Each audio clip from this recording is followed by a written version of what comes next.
CNBC-TV18. Brought to you by InnoVT, purchase partner to every Indian.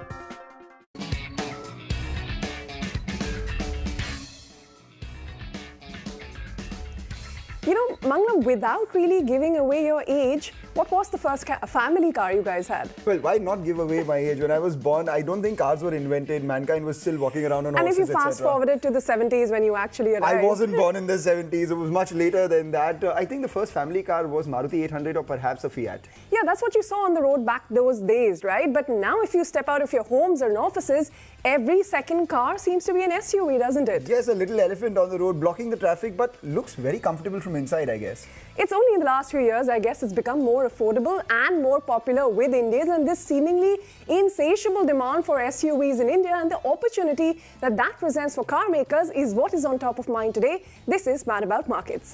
All right, so let's then drive straight to the point. Let's crunch some numbers as we do here on Mad About Markets. According to DataBridge, the global sport utility vehicle or the SUV market was valued at $35 billion in 2021. It's expected to drive all the way to $105 billion by 2029. What does that mean? A compounded average growth of nearly 15% annually for the next 7 years. So from $35 billion goes all the way up to $105 billion. But here's a deal clincher. Yeah. Are you an SUV person or a sedan person? I'm always a sedan person, but like we always say, you never know.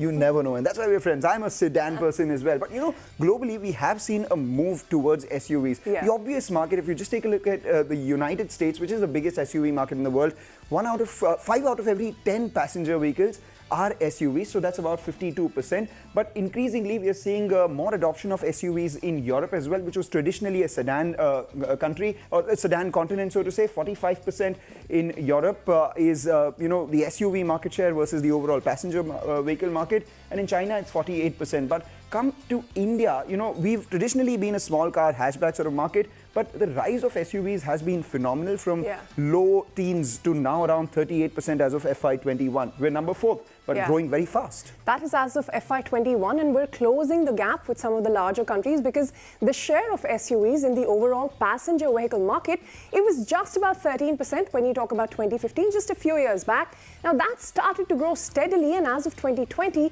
it was 29%, but cut to 2021, in just 1 year, it went from there to all the way to 38%, like Manglam was just pointing out.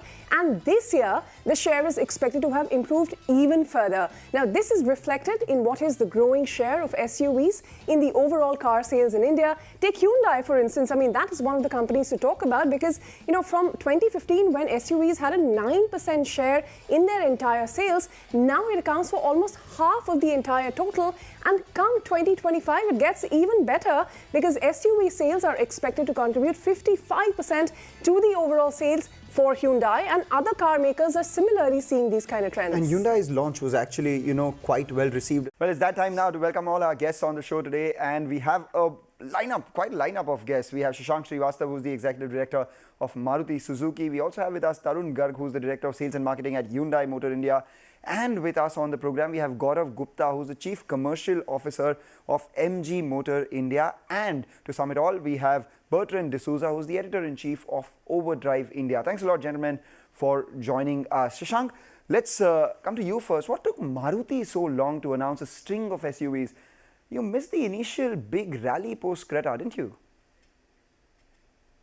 Actually, if you talk of the mid SUV segment, which is where Creta, Seltos, the Grand Vitara operates, we did introduce the S-Cross, and we were the first to do so. However, it wasn't really a pure SUV. It was a crossover vehicle, and I think the market was not prepared to accept that. So it was slightly ahead of time. So it is not as if the trend in the market was missed. It was probably the product that we brought in, that segment, did not suit the times. And as far as the entry SUV segment is concerned, there, of course, Brezza has changed the situation because it was one of the first entry SUV vehicles introduced in 2016 and has been the market leader ever since. And very recently, we had upgraded it with the new Brezza, which is also doing exceedingly well. So to answer to your point, to your question in summary, I don't think the trend was missed. In the entry SUV, I think we have been fairly successful. Brezza has been the market leader. But in mid SUV, I do admit that while the trend was not missed, but the product that we launched probably was ahead of the times. Well, Maruti there is one of the market leaders, but Tarun, how do you maintain your competitive edge? And this is especially tricky given that, your own company, Kia, has been expanding in the market, sort of cannibalizing on your own share. Look, I think the idea is to really keep on raising the benchmark. Frankly speaking, in 2015, SUVs used to contribute only 13.5% to the overall Indian auto market. And that is when we launched the Creta. And I may say with all humility that, that set the ball rolling as far as SUVs in India is concerned. And if you see in 2022, 41% of the auto sales are now coming from SUVs, which is more than hatches even. Who could have imagined this to happen? As far as Hyundai is concerned, we were the market leaders in calendar year 20 as well as calendar year 21. Yes, I think, calendar year 22, so many new launches have happened. You talked about Kia and other competition as well. At the same time, if you look at Hyundai, the range keeps on going up. For example, Tucson, we were selling about 1,000 to 1,500 Tucson a year. And now the new Tucson, we already have received close to 6,000 bookings. And we are now looking at a sale of 5,000 Tucsons a year. So I think the benchmark is going up. And the advantage which Hyundai enjoys is that along with petrol, we also have a diesel and a turbo option. Then we have automatics. And they're also not only DCTs, which are raising the bar, but now we have the 8-speed 80 in diesel in Tucson. So we are trying to really raise the benchmark, which really gives the customer so many options and an access to the global technologies. All right, you're trying to raise the benchmark. But Gaurav, coming to you now, SUVs are eating into the share of sedans and hatchbacks. How much more can the SUV market go from here? I mean, the share of UVs in passenger vehicles has actually grown to about 48%. You see, we have to look at fundamentally why are consumers moving to SUV. We look at it at a very high level. If you see the SUV trend is there, one, because of the consumer preference of the entire stance of the vehicle or the looks of the vehicle. There is a sense of aspiration towards the body style of the SUV. And at the same time, I think the road conditions also prefer an SUV in the country as we speak. So therefore, the SUV trend, which has been seen in the last 7 to 8 years, is expected to stay. The draw definitely has been largely in the space also between the 10 to 25 lakh rupees segment, which has seen a huge growth right now. In fact, as a market overall, that is about 35% of the Indian car industry. All right, gentlemen, hold your thoughts. Now that we've established that the SUV trend is here to stay, who is really winning the market share game? Now in India, Maruti was one of the leading players in the market, but this was until last year because things have started to change drastically as of this year. Tata Motors is now leading this race with a close to 19% market share of the first quarter, followed by Maruti, which is about 17.4%. A close third is M&M with 16.2% of the market.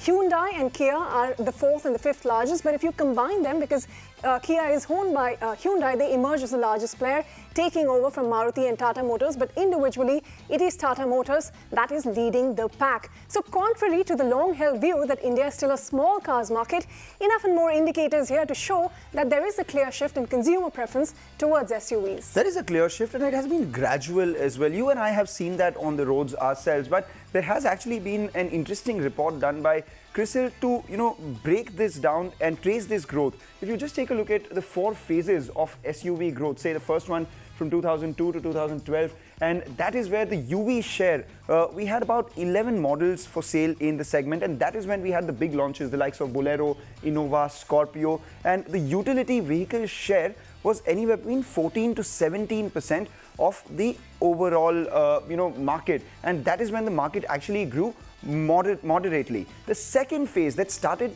post 2012, the big change was when we saw the names like Duster, Ertiga, EcoSport, XUV 500, all of them come by, and the idea was that SUVs didn't really have to be costly, they really had to be practical and affordable for city driving. So as a result of which the UV share from 14 to 17% jumped to around 21%.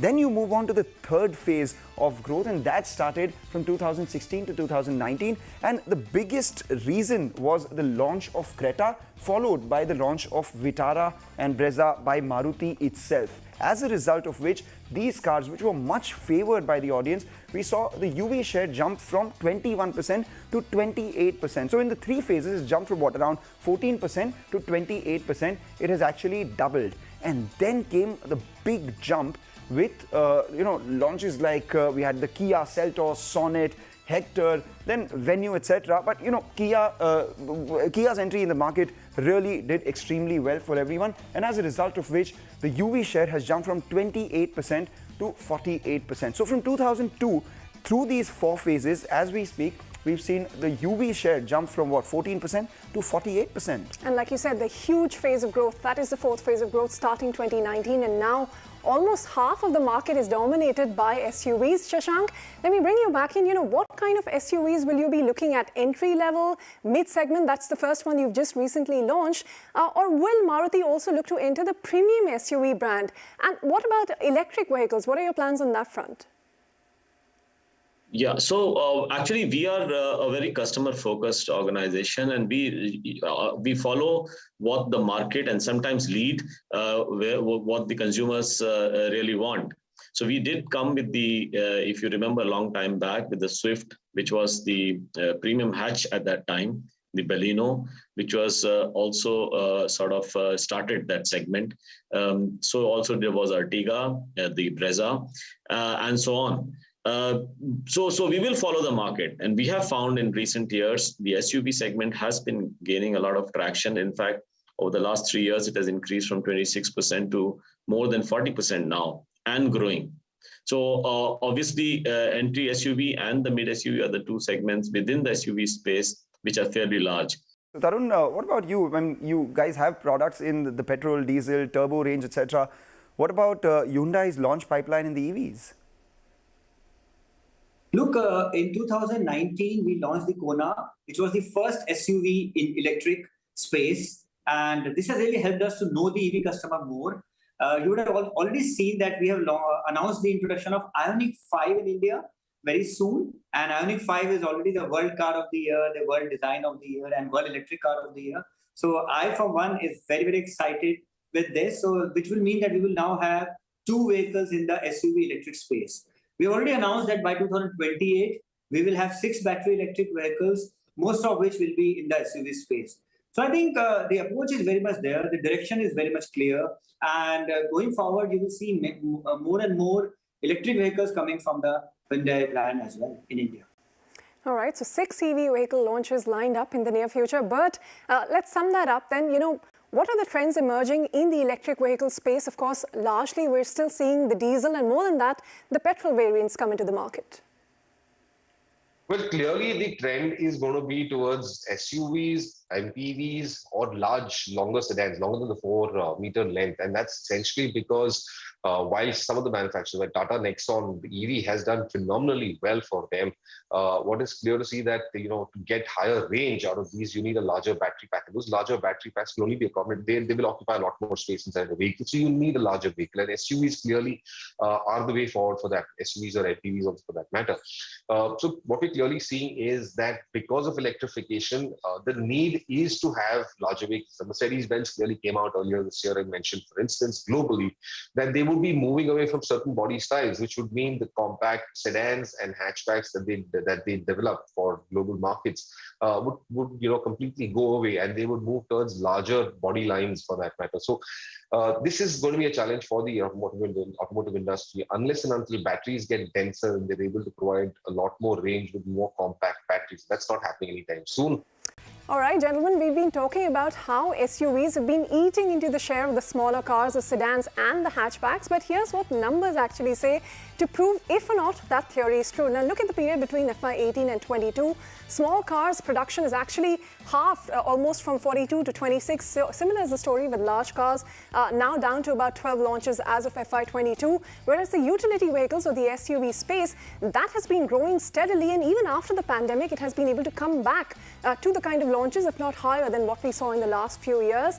Now, within the SUVs, the cars that are being launched, there's a lot to do with the taxes that go along with these cars. So let's look at the GST differential, because that is a huge factor. Now, that depends on the body length, the fuel type, and the usage of these cars. Now, in the sub 4 meter length segment, cars with petrol engines are displacing the less than 1.2 litre engines, and that is the most popular category in India, attracting taxes of anywhere between 29 to 31%, depending on the model, whether it is petrol or diesel. Similarly, for more than 4 meter segments, the taxes range between 40 to 43%, and for the largest one, it is over 50%. So that adds a lot to the cost, and therefore the demand also is more geared towards the sub 4 meter segment, and most of the launches there also are coming.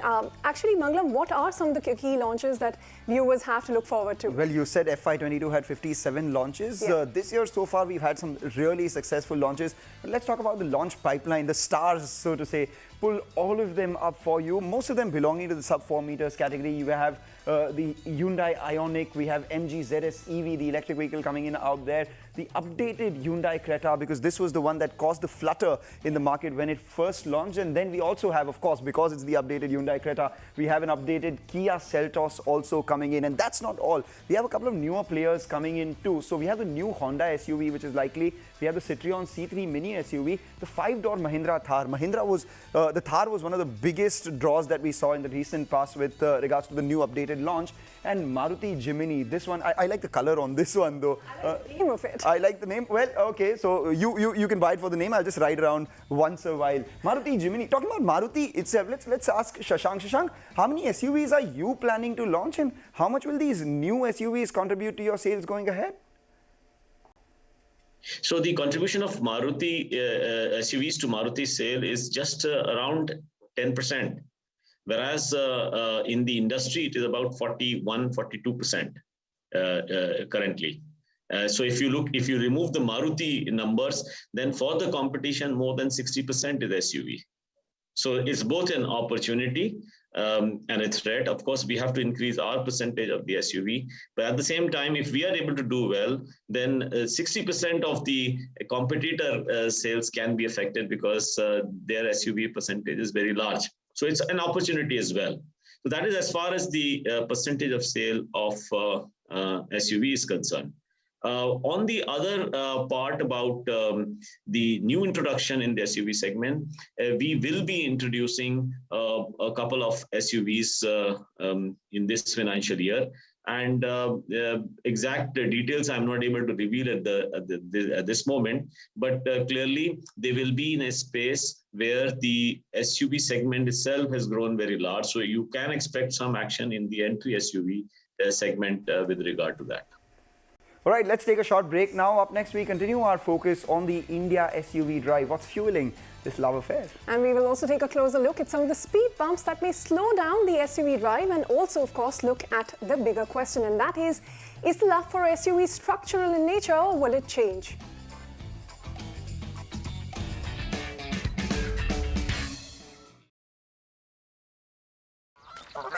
They have a monumental journey ahead of them, through wind and rain, from one continent to the next, although some have other ideas.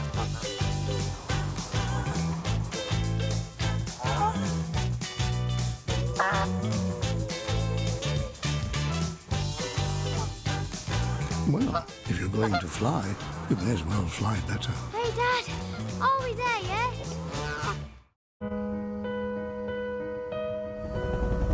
The journey of success has many moments. Some reflect your taste, and some your class. But there is only one that shows you are a class apart. LG OLED, celebration of your success. LG OLED, the one and only.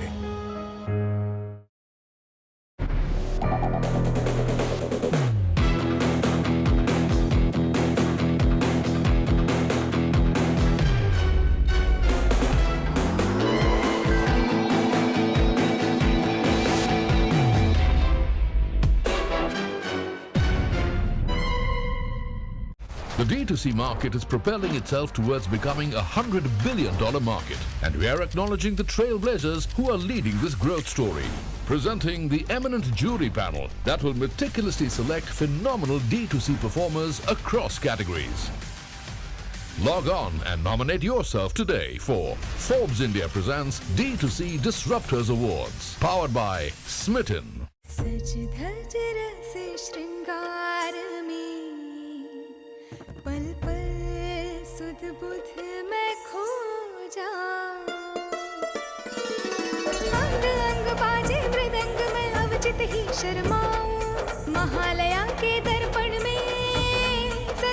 This Diwali, celebrate the grace and glory with Mahalaya, a collection inspired by the royal heritage of Maharashtra. Reliance Jewels. Check जाना पड़ेगा। अरे game छोड़ के 1 महीना हो गया complaint किए हुए, बैंक रिफंड ही नहीं कर रहा है। कंप्लेंट करनी है। अरे बैठिए बैठिए यहीं से कर लीजिए आरबीआई के ऑम्बुड्समैन को। कैसे? आरबीआई अधिकृत बैंक, एनबीएफसी या डिजिटल लेन देन के जितने भी प्लेटफॉर्म्स हैं, उनकी शिकायत आप कर सकते हैं घर बैठे बैठे आरबीआई के सीएमएस पोर्टल पर। ये हो गया चेकमेट। कंप्लेंट करेंगे क्या? आरबीआई कहता है जानकार बनिए, सतर्क रहिए।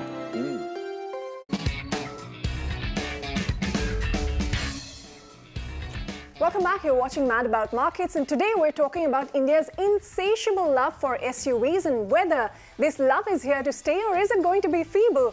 To talk more about that, let's bring in the yays and the mays as always. And Mangalam, why don't you go ahead? The yays, and let's bring it in. There we have it. The yays and mays car comes in, and the yay door opens first because the first big yay that we have for SUVs now are they're both affordable and attractive as against the ones of the yore which were very boxy and extremely expensive. I take your point, but Mangalam, what is the first thing a buyer asks when buying a car? Kitna deti hai? And that is quite low for SUVs, isn't it? That is, I mean, as far as mileage is concerned, it is low, but the GST differential has led to an increased demand for sub 4-meter compact SUVs, which are better mileage giving than, you know, the bigger ones, gas guzzlers. Perhaps, but you have to take into account the fact that the share of petrol-only models is increasing, and that means consumers have to shell out more money for these SUVs because of the rising fuel costs. They do have to shell out more money, but for, you know, the experience that an SUV provides specifically on Indian roads. Globally, they're known for off-roads, but Indian roads are as good as off-roads for these cars, and these conditions are, you know, perfect for an SUV. But you know, not all roads in India will be ideal for it because a lot of times you deal with narrow roads and these big SUVs may not be the most ideal car. And that's why you make it compact, but that's on the road. The important part is inside a car. Indians travel with big families and a lot of luggage. Maximum space in an SUV is what we like as against, you know, other cars which may not have as much space. Well, maximum space and maximum comfort, but you know, these slightly bigger SUVs you need for that kind of comfort also attract a higher GST and then again a higher cost. There's no takeaway from that, you know, higher taxes for slightly bigger cars. But if you're looking at a smaller car, there is a fair amount of price overlap. I mean, for the same price of a smaller hatchback or a slightly medium-sized sedan, you can get an SUV. And for all the good reasons, people may choose SUVs, and they have been choosing SUVs. Well, you know, but SUVs are not really exempt from what the entire industry is facing, and that is the semiconductor shortage, the rising fuel prices. All of that is impacting the SUV market as well, and it doesn't help that the world is moving towards EVs, but SUVs, which are the most popular segment by far, don't have enough options yet. That's correct. So we need to find out whether, you know, there are enough EV options or not, and whether they are coming and the range anxiety issues that EVs have. Well, that is just one of the many challenges, Mangalam, but let me put that question to Shashank because, you know, besides the obvious ones that we've outlined so far, what do you think are the key hindrances for the growth of the SUV segment? For the SUV segment, of course, we have to see because SUVs, one obviously is the fuel efficiency. The SUVs don't give that sort of fuel efficiency which you find in hatches.